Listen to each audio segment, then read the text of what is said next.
တောက်လျှောက်ပလီနေတော့မှစင်မော်ရောက်မှပလီတာမဟုတ်အောက်မှာနေပလီနေလို့တောက်လျှောက်ပြောနေရကိုအချင်းချင်းလာပလီနေလို့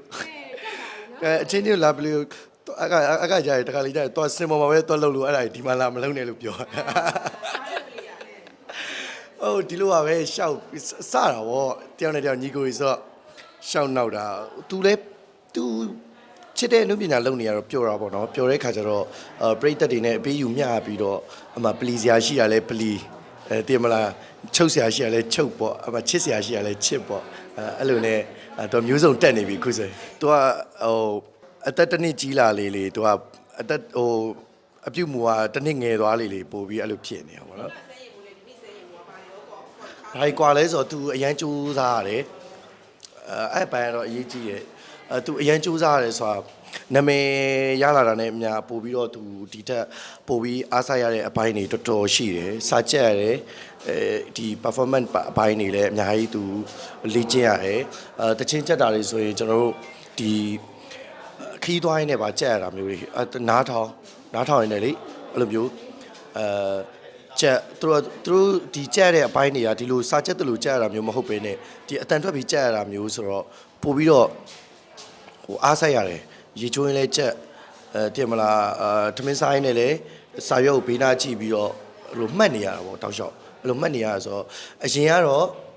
ဖြည်းဖြည်းချင်းနဲ့ဆိုတော့တပုတ်ကြက်တချင်းတပုတ်ကြက်နှစ်ပုတ်ကြက်အဲ့လိုကနေအခုတချင်းတွေလည်းသူတော်တော်ရနေပြီဒါတော့မှကျွန်တော်တို့အကြံပေးထားတဲ့တချင်းတွေအများကြီးရှိသေးတာပေါ့နော်အဲ့ဒါတွေတော့သူမလုံနိုင်သေးဘူးအခုဒီမွေးနေ့ပွဲမှာတော့အထူးစီစဉ်နေနေရတော့ဒီဇက်တော်ကြီးတွေဒီပြဇက်တွေကိုဖြောပြတင်ဆက်နိုင်ဖို့သူပိုအားထုတ်နေရတာပေါ့နော်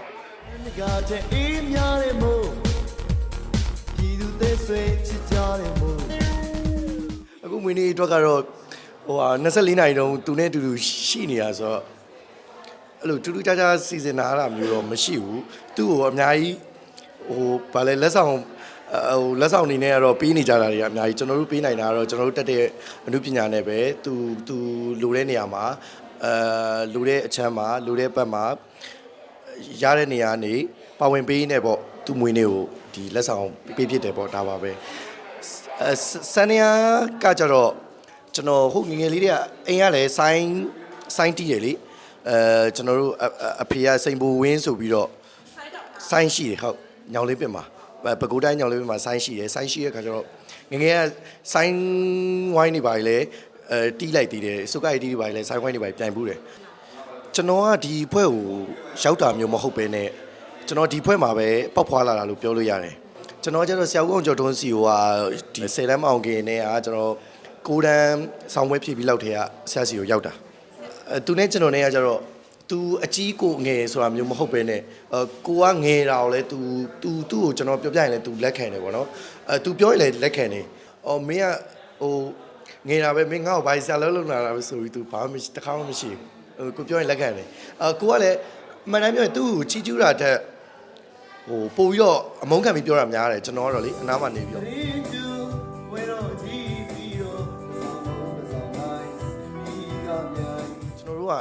အချိန်တိုလေးတွင်းမှာအများကြီးဟိုအချိန်တိုလေးတွင်းမှာအများကြီးတက်သွားတာဆိုတော့လေဟိုအများကြီးတက်သွားတယ်ဆိုတာလဲအကိုရဲ့စူးစမ်းမှုကြောင့်ပါเนาะဒီတိုင်းတော့တက်တာမျိုးတော့မဟုတ်သူ့ရဲ့စူးစမ်းမှုတွေအများကြီးပါလို့အများကြီးသူအောင်မြင်တာပေါ့เนาะအဲ့တော့သူ့အတွက်တော့အများကြီးပီတိဖြစ်တယ်ဟိုအရင်လိုတော့အရင်ပြန်သတိရတာဆိုတော့ကျွန်တော်ကလွတ်လွတ်လပ်လပ်ပေါ့ပါနေရတာဆိုတော့လေအခုကျတော့လွတ်လွတ်လပ်လပ်တိတ်ပြီးတော့မနေဖြစ်တော့ဘူးသူနဲ့တွဲသွားတာမျိုးတွေတိတ်မရှိတော့ဘူးအရင်တော့ကတော့ဟိုနှစ်ယောက်လုံးတူသွားနေကြအခုကျတော့ तू ကသူ့အလုပ်ကိစ္စရင်းနဲ့ तू သွားလို့မရနေတဲ့ခါကျတော့ကျွန်တော်ပါသူ့နားမှာနေနေရတော့ကျွန်တော်